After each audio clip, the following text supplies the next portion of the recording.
안녕하세요. 4월 5일 월요일 새벽 예배를 하나님께 올려드립니다. 기도하십니다. 참 좋으신 주님 감사합니다. 우리를 위하여 죽으시고 부활하셔서 새 생명을 허락하심으로 진리의 말씀으로 우리를 자유케 하심을 감사합니다. 죄로부터 자유하며 죽음으로부터 자유하고 우리가 묶였던 내 인간의 욕심과 절망과 좌절로부터 자유하게 하셔서 정말 주의 은혜로 하늘의 평안과 능력을 누리며 살아가게 하심을 감사합니다. 진리를 알지니 진리가 너희를 자유케 하리라 하셨던 말씀을 붙잡고 오늘도 말씀으로 시작합니다. 우리의 인생을 붙잡으시며 악한 것들이 역사하지 못하도록 평안하게 하시고 강건하게 하시고 담대할 수 있도록 진리의 말씀으로 새롭게 하여 주시옵소서. 감사드리옵고 예수님의 이름으로 기도했습니다. 아멘. 우리 예찬송가 179장, 새찬송가 185장 이 기쁜 소식을 온 세상 전하세 찬송하십니다.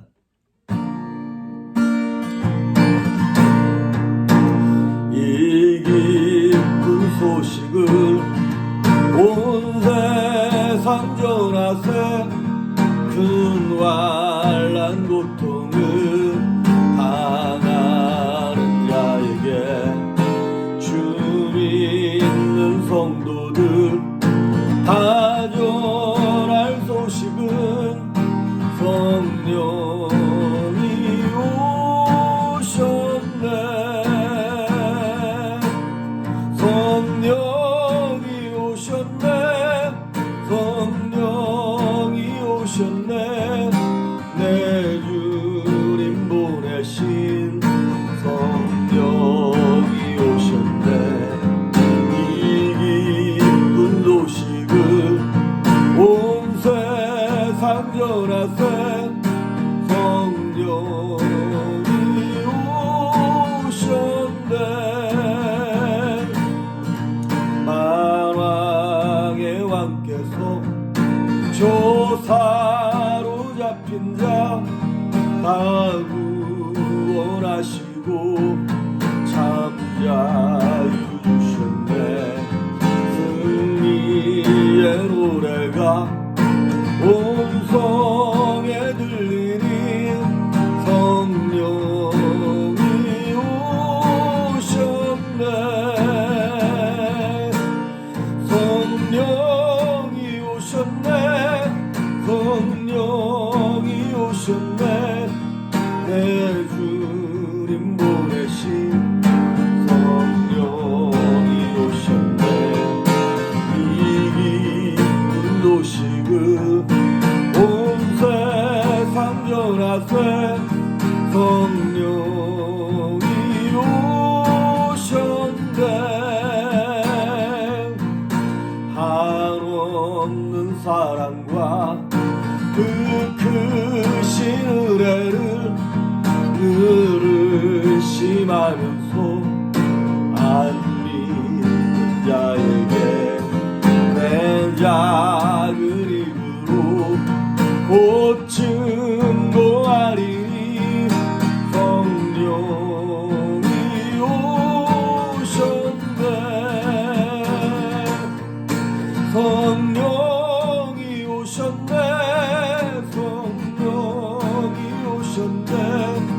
내 주님 보내신 성령이 오셨네. 이 기쁜 소식을 온 세상 전하세 성령이 오셨네.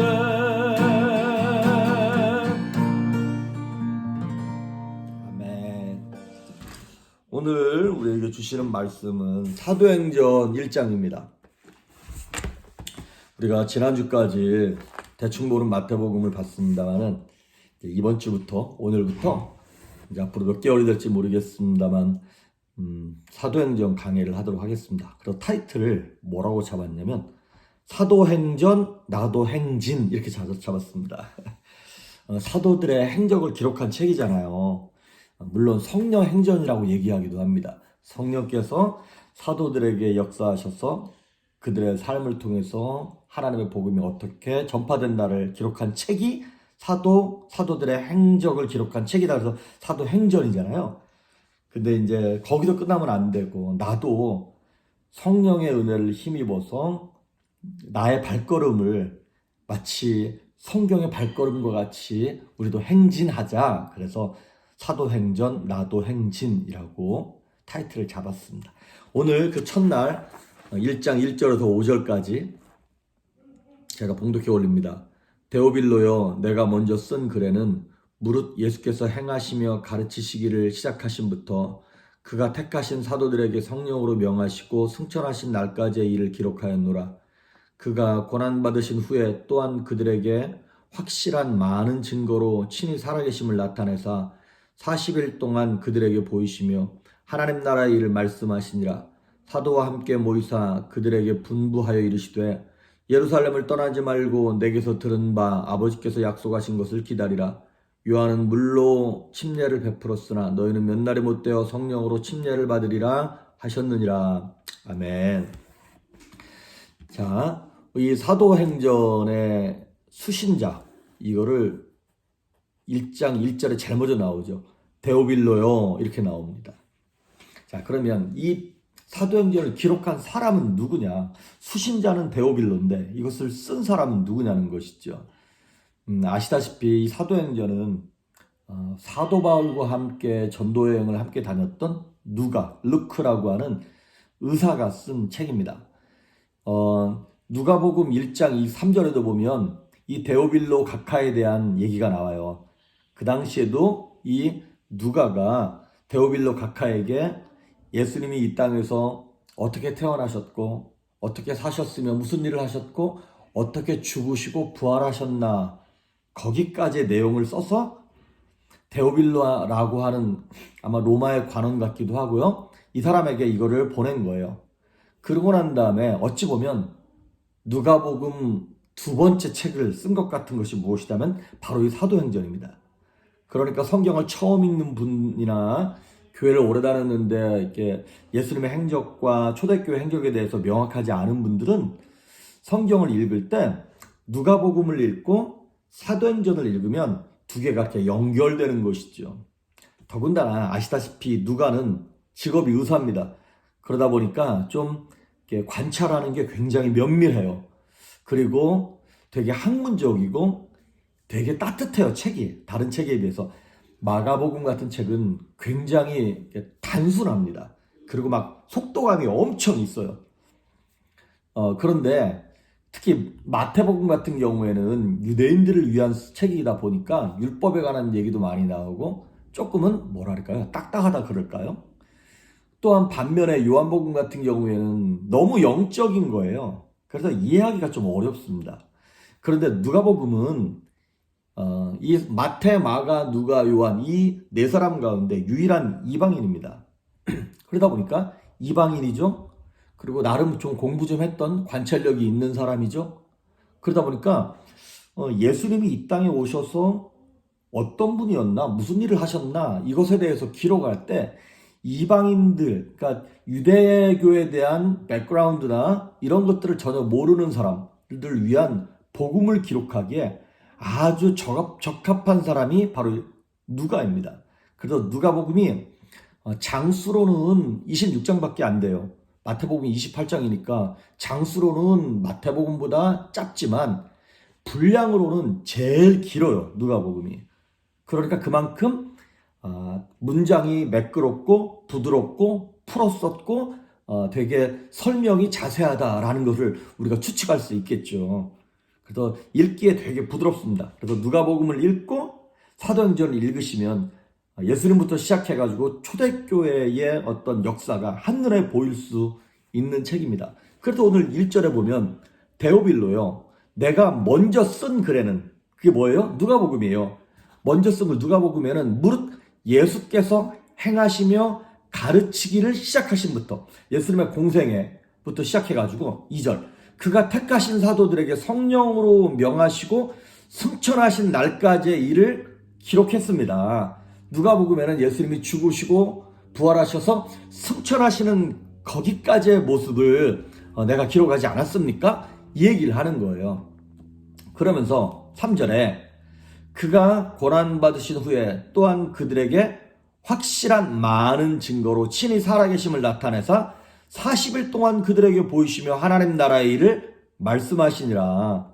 예수님께서 이제 죽고 부활하시고 난 다음에 이 땅에서 바로 승천하신 것이 아니라 40일 동안 이 땅에 계시면서 당신의 살아 역사하심을 부활하셨음을 많은 제자들에게 보였어요. 그 내용이 고린도전서 15장에 보면 베드로에게 보이시고 바울에게 보이시고 500문도에게 보이시고 하는 모습들을 예수님이 이 땅에 40일 동안 계시면서 보였다는 것을 얘기하고 있는 것입니다. 그러면서 4절 사도와 함께 모이사 그들에게 분부하여 이르시다. 예수님이 명령하셨다는 거죠. 예루살렘을 떠나지 말고 내게서 들은 바 아버지께서 약속하신 것을 기다려라. 요한은 물로 세례를 침례를 베풀었으나 너희는 몇 날이 못되어 성령으로 세례를 받으리라. 자, 이제 예수님께서 두 가지 마지막 명령을 하신 것을 여기 지금 기록해 놨어요. 그러니까 우리는 예수님은 명령했으니까 우리 뭐만 하면 되는 겁니까? 순종하면 되는 거예요. 근데 두 가지를 명령하셨어요. 첫째, 예루살렘을 떠나지 말아라. 둘째, 약속하신 것을 기다려라. 자, 그러면 왜 예수님께서 예루살렘을 떠나지 말라고 말씀하셨을까?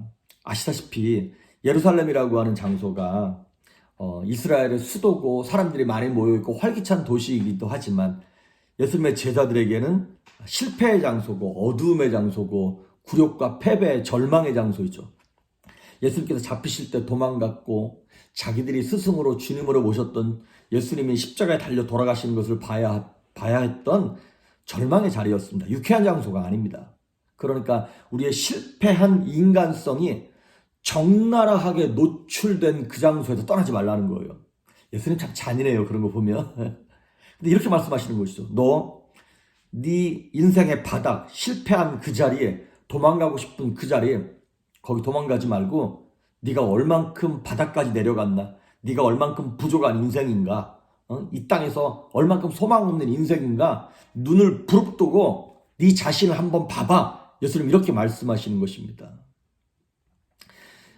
이 땅에 우리는 소망 없는 인생들이고 죽음으로 말미암아 죄로 말미암아 정말 좌절된 인생인 거죠. 그거를 깨달으라는 것이죠. 그러면서 예루살렘을 떠나지 말라는 거예요. 왜냐하면 비록 제자들에게 예루살렘은 그러한 아픔의 자리임에도 불구하고 성경은 뭐라고 얘기하냐면 예루살렘이 뭐가 있는 곳이냐면 성전이 있는 곳이에요. 그리고 말씀이 있고 복음이 시작되는 자리라고 하는 것입니다. 우리가 잘 아는 이사야서 2장 3절에 보니까 오라 우리가 여호와의 산에 올라가자. 그게 바로 예루살렘이거든요. 이는 율법이 시온에서 나오고 여호와의 말씀이 예루살렘으로부터 나온다. 이런 말이 있어요.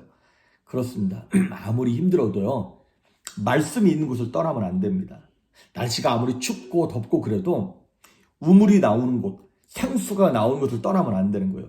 저기 날씨 안 춥네. 거기 가서 살아도요. 물이 없으면 소망이 없는 것처럼 생명의 샘물이 솟아나는 말씀이 있는 복음이 시작된 그 자리를 떠나지 말라는 거예요. 왜냐하면 거기서 복음이 시작돼서 거기서 나를 적셔야 이 복음을 가지고 뭘 하는 거냐면 예수님께서 명령하신 그 명령을 이루는 거예요. 예수님이 마태복음 28장에 무슨 명령을 하셨는데요?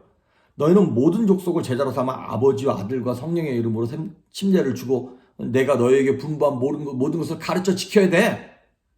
그 말씀이 시작된 곳, 그리고 그 말씀이 시작되면서 뭐가 시작됐냐? 사명이 시작된 곳이기 때문에 그렇습니다.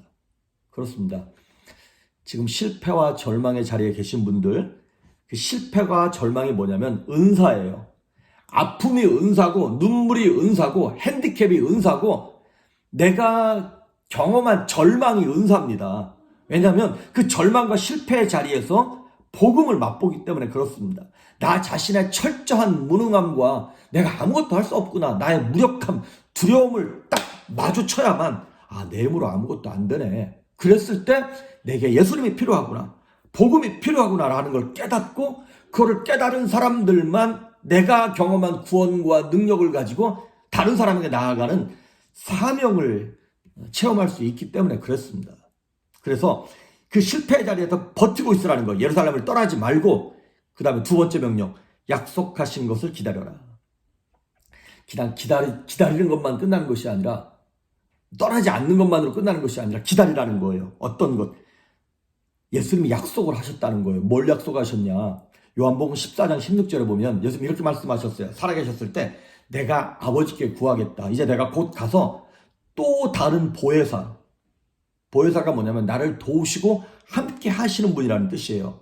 임마누엘 하나님이라는 뜻이에요. 예수님이 이 땅에 계실 때는 육체로 계셨기 때문에 시간과 공간의 제약을 받으면서 예수님이 계신 곳만 안전했어요.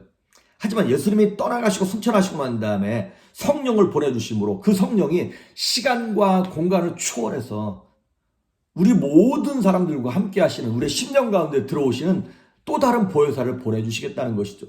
그 보혜사가 올 때까지 너희들은 그 절망의 자리에서 기다리고 있으라는 것이죠. 그래서 그 복음이 내 안에 들어와 나를 뒤집어 엎고 그래서 내가 사명자가 될 때까지 그 예루살렘에서 떠나지 말라고 하는 것입니다. 그래서 5절에 보면 너희는 몇 날이 못되어 성령으로 침례를 받으리라 그랬어요. 언젠지는 모르겠다는 거예요. 근데 얼마 지나지 않아서 성령을 보내줄까 그러니까 인내하고 기다리고 있어. 근데 그 몇 날이 나중에 보니까 며칠이었어요? 열흘이었어요. 열흘 동안만 버티고 막 아무리 힘들고 어려워도 열흘 못 버티겠습니까? 열흘 동안만 기도하고 금식하고 매달리고 하나님 앞에 정말 모든 인생을 다 쏟아부으면 하나님 응답하시겠다는 것이죠. 쉽지는 않습니다. 하지만 응답이 옵니다. 선하신 하나님의 약속을 붙잡고 있는 사람들은 그 응답을 경험하게 되어 있습니다. 갈라디아서 6장인가요? 거기 보면 서는 해가 다 낙심하지 말지니 피곤치 않으면 때가 이르면 거두리라 그랬지 않았습니까? 그렇습니다. 피곤하지만 않으면 돼요. 영혼 피곤하다는 얘기는 영혼이 소망이 없다는 얘기거든요. 근데 저와 여러분은 소망이 있지 않습니까? 약속의 말씀을 붙잡았으니까 아무리 힘들어도 소망이 있는 것이에요. 나무를 가지고 집을 짓는 데는 6개월이면 됩니다. 하지만 그 나무를 만들어내는 데는 100년이라고 하는 시간이 필요한 거예요. 그러니까 그 100년을 기다리는 것 같은 그 인내가 필요한 것이죠. 우리 많은 사람들은 기다리면 손해본다고 생각을 해요. 그런데 여러분, 기다려서 손해보는 것보다 기다리지 않고 내 맘대로 해가지고 손해보는 게 훨씬 많습니다. 기다리지 않아서 아브라함이 이스마엘 만들어낸 거잖아요. 기다리지 않아서 야곱이 그 개고생한 거잖아요. 기다리면 결국에는 하나님께서 선한 것, 좋은 것으로 갚아주십니다. 식물이, 나무가, 풀이 성장할 때 보면 성장에 필요한 영양소를 낮에 만들어냅니다. 하지만 정말 정작 성장하는 것은 언제예요? 아무도 보지 않는 어두운 밤에 실제적인 세포가 증식되면서 밤에 성장하는 것이에요. 우리의 인생도 신앙도 마찬가지입니다. 어두운 밤이 필요합니다. 고난이 싫어요. 저도 모든 것이 만사형통 쉽게 풀렸으면 좋겠어요. 그런데 인생의 어두운 밤, 신앙의 어두운 밤을 견뎌내야 그 정적과 기다림의 시간이 있어야 우리가 신앙 안에서 주님을 더욱더 의지하고 깨끗해지고 순결해지고 신앙이 성장하게 되더라고 하는 것이죠. 그래서 여러분, 인간적인 수단과 방법을 사용해서 도망가지 마십시오. 실패의 자리, 고난의 자리, 자신의 바닥이 보이는 자리에서 도망가지 마십시오. 그리고 그냥 누가 뭐라 그래도 정말 내 자신의 바닥이 보이고 수치스럽고 부끄럽고 막 손가락질하는 게 보여도 거기 버티고 계십시오. 그러면 주님의 손길이 결국에는 역사하십니다. 몇 날이 못 돼요. 성령으로 세례를 받으리라 그랬으니까 그 은혜가 오늘도 저와 여러분과 함께 하시고 교회와 온 자녀들과 함께 할 수 있기를 주의 이름으로 축복합니다. 기도하십니다. 언제나 좋으신 하나님 감사합니다. 내 자신의 바닥을 보는 것이 참 비참하고 힘들고 두렵습니다. 내가 이렇게 멍청하고 미련한 사람이었나? 내 신앙이 이것밖에 되지 않나 싶을 때가 있어서 참 도망가고 싶지만 그 수치의 자리를 도망가지 말고 떠나지 말고 주님께 의지함으로 주님이 나를 회복시킬 때까지 그 자리에서 기도하며 무릎 꿇을 때 생명의 말씀이 들려지게 하시고 하나님의 선한 손길로 말미암아 살아날 수 있도록 긍휼을 베풀어 주시옵소서. 오늘도 예수님 손 붙잡고 승리할 수 있기를 간절히 소망하며 예수님의 이름으로 기도했습니다. 아멘.